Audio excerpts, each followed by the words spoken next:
ॐ भूर्भुवस्वः तत्सवितुर्वरेण्यं भर्गो देवस्य धीमहि धियो यो नः प्रचोदयात्। उस प्राण स्वरूप दुखनाशक सुख स्वरूप श्रेष्ठ तेजस्वी पापनाशक देव स्वरूप परमात्मा को हम अपनी अंतरात्मा में धारण करें। वह परमात्मा हमारी बुद्धि को सत्मार्ग की ओर प्रेरित करे। भाइयों बहनों, जय श्री राम, जय गुरुदेव, जय माँ आदिशक्ति। आप भाइयों बहनों की साधना से संबंधित जिज्ञासाओं के क्रम में आज प्रथम जिज्ञासा ले रहा हूँ। बहन संगी जीत जी ने अपनी जिज्ञासा प्रकट करते हुए लिखा है, गुरुदेव जी आपको सादर प्रणाम, सादर प्रणाम बहन, सादर प्रणाम।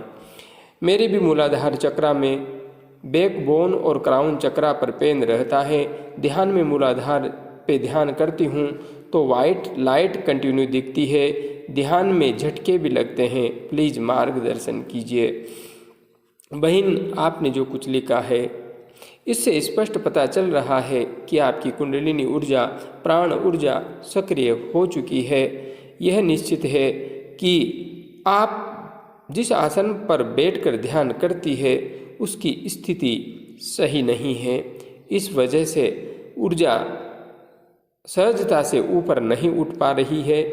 इस वजह से बैकबोन में दर्द हो रहा है और आपको क्राउन चक्रा पर भी दर्द का एहसास हो रहा है। तो इसके लिए मुख्य रूप से जो कारण है वह है प्राण का बैलेंस नहीं होना, संतुलित नहीं होना। तो इसके लिए आपको मेरा सुझाव है, सुषुम्ना नाड़ी में प्राण का प्रवाह कैसे करें और ध्यान कैसे करें, दोनों वीडियो अच्छी तरह से देख लीजिए।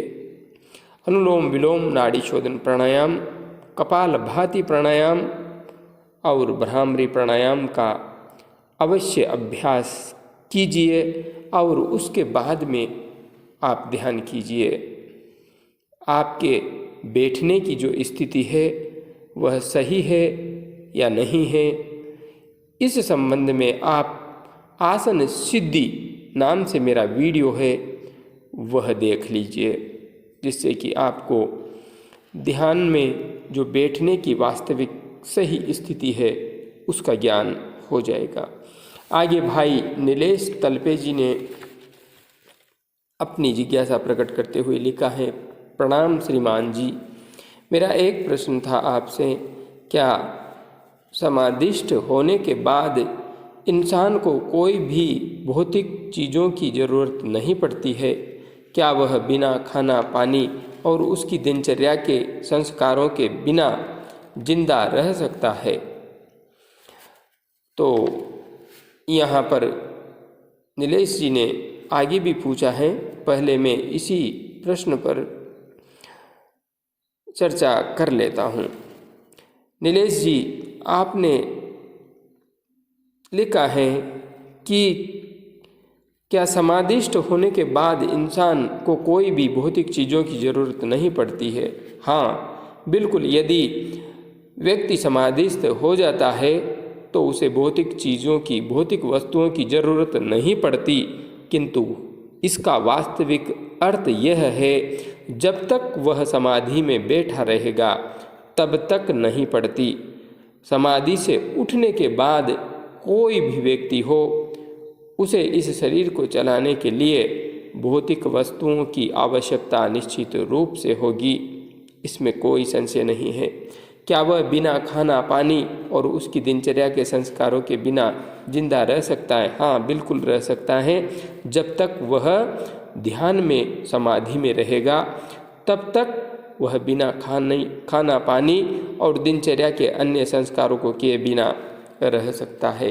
क्या इंसान 10 दिन या 1 महीने बाद ध्यान से उठेगा तो वह जिंदा होगा? हाँ बिल्कुल जिंदा होगा।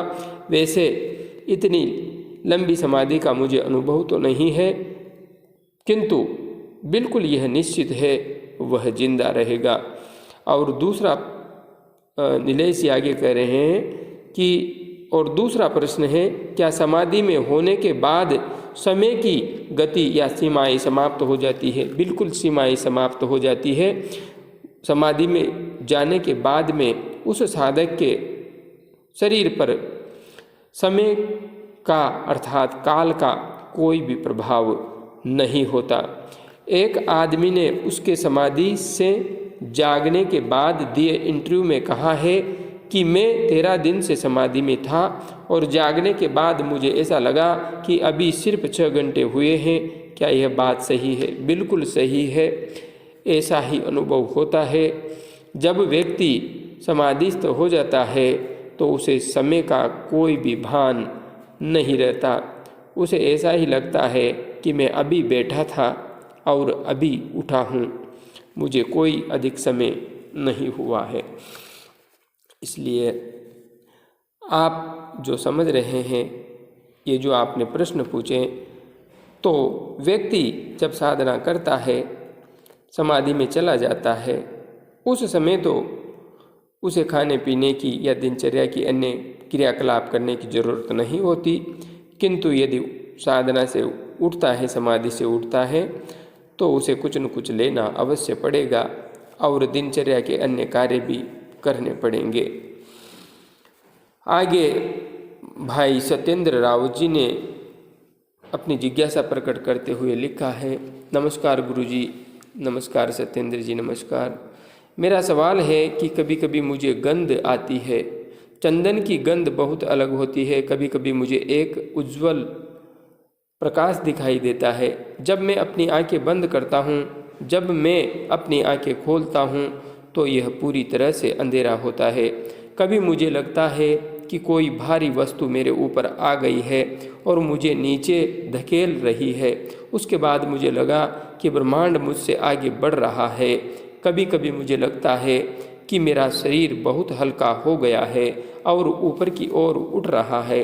कभी कभी मुझे लगता है कि मैं गोल गोल घूम रहा हूँ। कभी कभी मुझे लगता है कि मैं बहुत छोटा और छोटा होता जा रहा हूँ। भाई सत्येंद्र रावत जी, आपने यहाँ पर जो कुछ लिखा है अत्यंत उत्कृष्ट है और एक सही दिशा में आगे बढ़ रहे साधक की पहचान है। आपको जो कुछ अनुभव आ रहा है, यह योग मार्ग में सिद्धियों के लक्षण हैं। ऐसे अनुभव साधकों को गंध आना, हल्कापन महसूस होना और शरीर के छोटेपन का एहसास होना, ये सब अनुभव साधक को आते हैं साधना के मार्ग में आगे बढ़ते हुए। किंतु इन्हें दृष्टा बन के देखते रहना चाहिए। इन पर विशेष ध्यान देने की कोई भी आवश्यकता नहीं है।